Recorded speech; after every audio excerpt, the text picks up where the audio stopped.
Hello, hello. I am waiting a moment or two for people to hop on board to join us live. And while I do that, I just share a couple of things.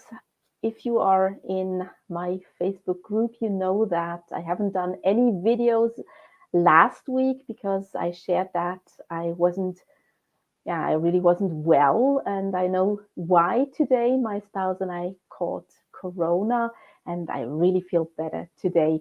Still a little tired. And for me, the worst thing is that I lost my sense of smell. So I don't smell anything.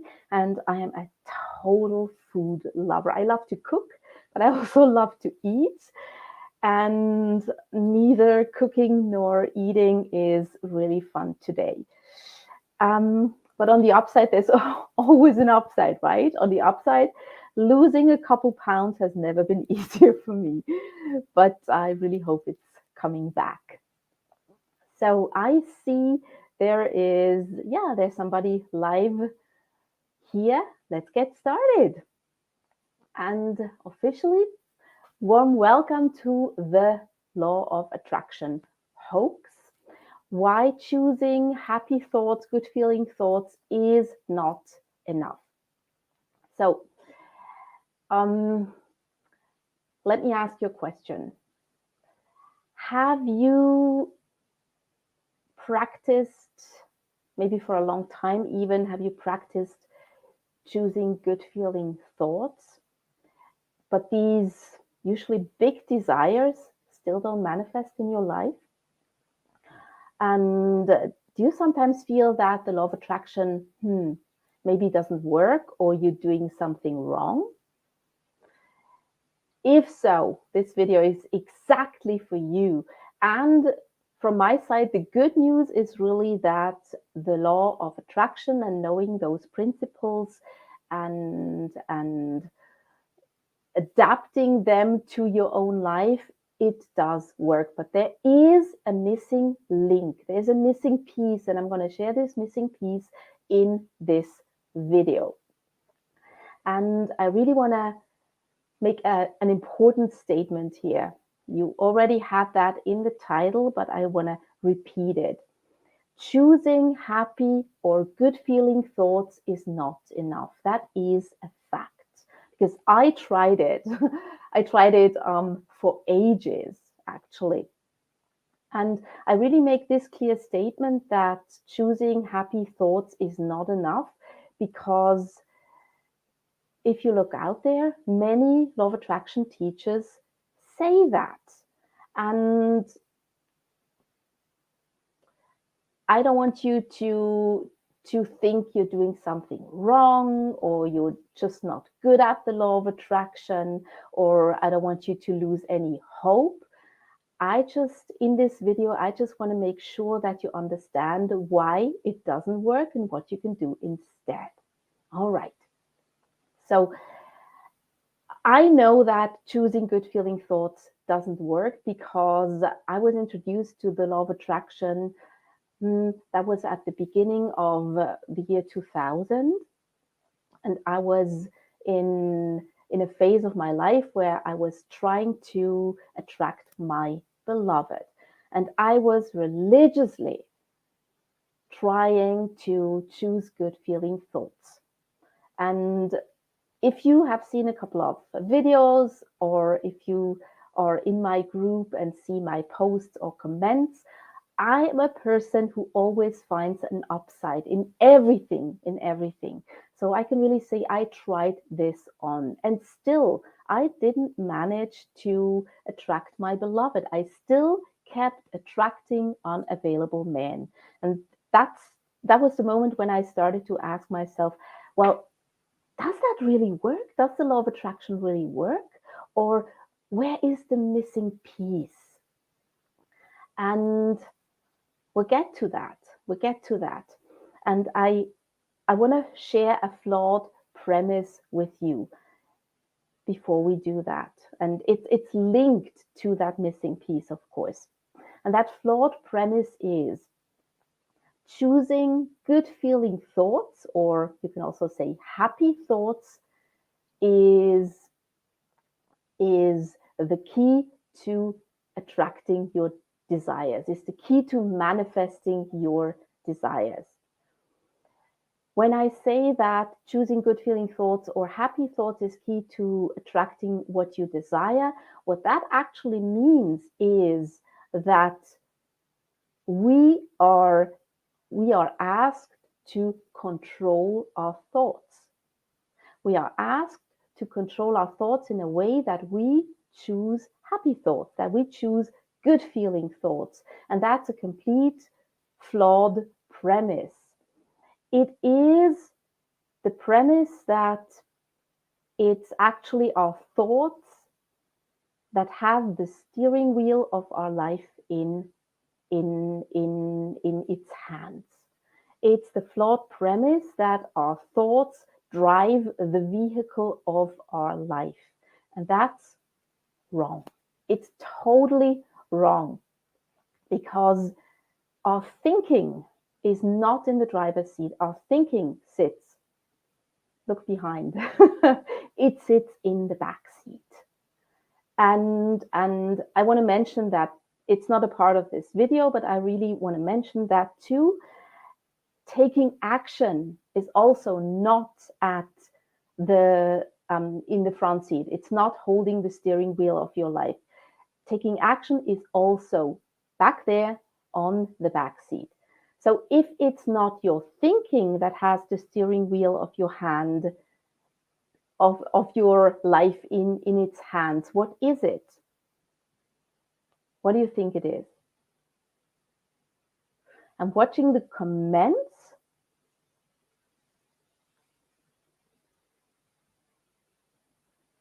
What do you think it is? It's not the thoughts that we think. It's not the actions that we take.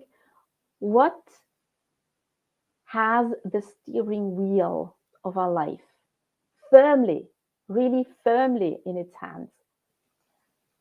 I'm going to watch here. Your energy. Yeah, your energy. That's a good one. It's more specific, because everything is energy, but thank you very much for that comment. It is your emotions. It's your emotions.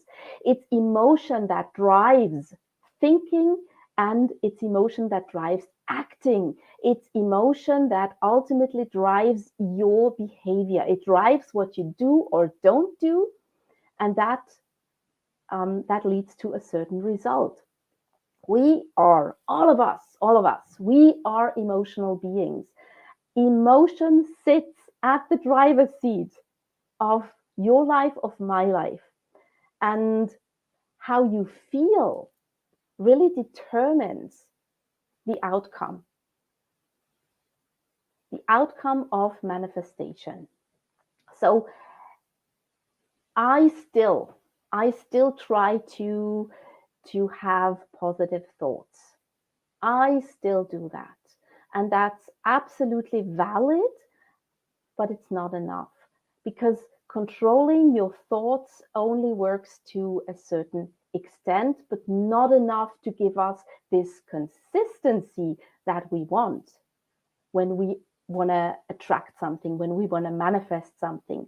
Controlling your thoughts, or deliberately, that's just a different wording, or deliberately choosing good feeling thoughts only works until we stumble upon an old story, a limiting belief, or I could also say until we get triggered into an old story. And then what takes over the driving seat is our emotions. And the result is, if you have limiting beliefs, or if you are in an old story, you will always hit the same kind of roadblock again and again. And you'll never get past it, no matter how much you do, no matter how many good feeling thoughts you have, because again, your emotions hold the steering wheel. It's like, okay, I'm having happy thoughts, I'm choosing another happy thought, and then suddenly, boom, roadblock. You are being triggered into an old story and you cannot control your emotions. Your emotions will get the best of you. And that happens in a split second. You can be in an absolutely happy state, and a millisecond later you are whoosh, down in the abyss of your emotions. And that thing repeats itself. After that, you work yourself up the emotional ladder. You choose a better feeling thought and a better feeling thoughts until you feel so much better. And then that pattern repeats. It's like being in a hamster's wheel. And I'm curious, does that sound familiar, or does that even sound true? Because I can totally say this was true for my life. Absolutely.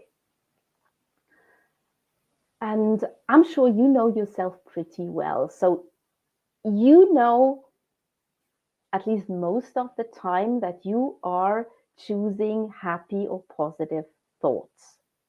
And you don't have to do that 100% at all. I'm not saying that you have to do that. What I want to say is, you know if you are a positive thinker or not. And if you consider yourself a positive thinker and you still do not consistently manifest your desires, I guarantee you that a limiting belief is involved. Full stop. Full stop. And the truth is that you cannot manifest on top of a limiting belief or an old story. You cannot manifest beyond a limiting belief.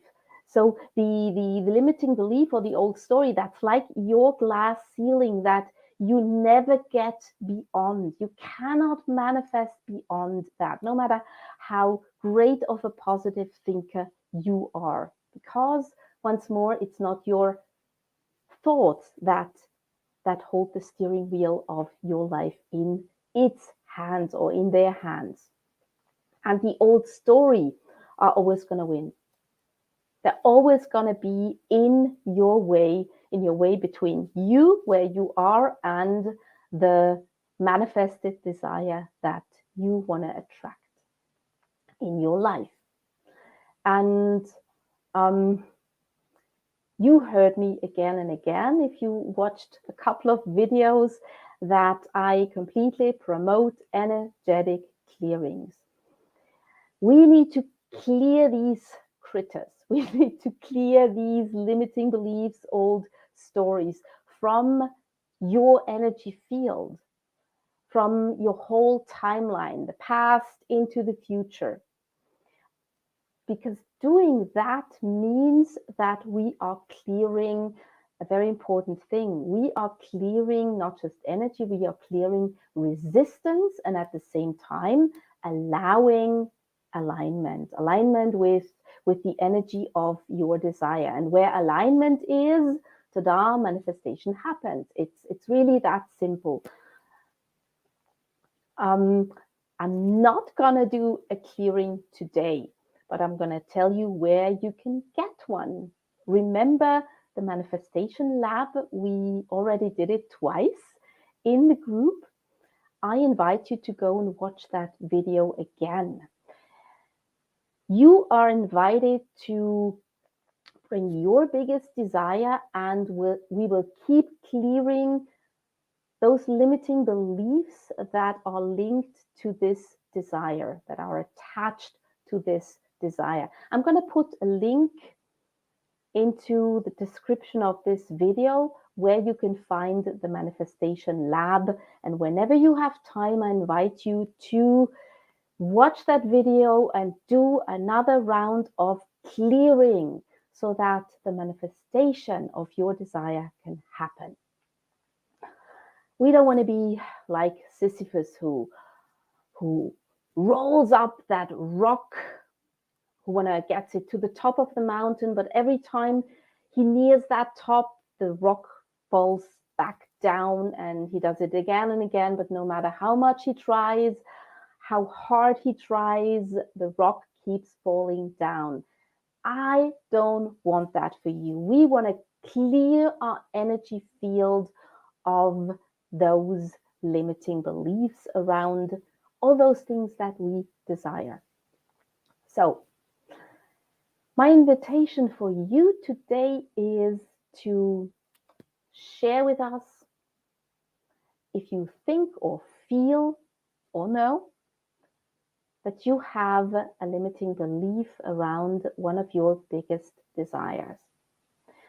And the second invitation, if so, if that is the case with you, my invitation is to watch the Manifestation Lab again. Once more, in a couple of minutes, I'm going to put the link in the description of this video so that it's easy for you to find it. That's it from me today. I'm going to have a little nap again, taking good care of myself. I hope you are taking very good care of yourself. Remember, you are a born manifester and we can do this. So have a very good rest of the day. See you again soon. Bye bye.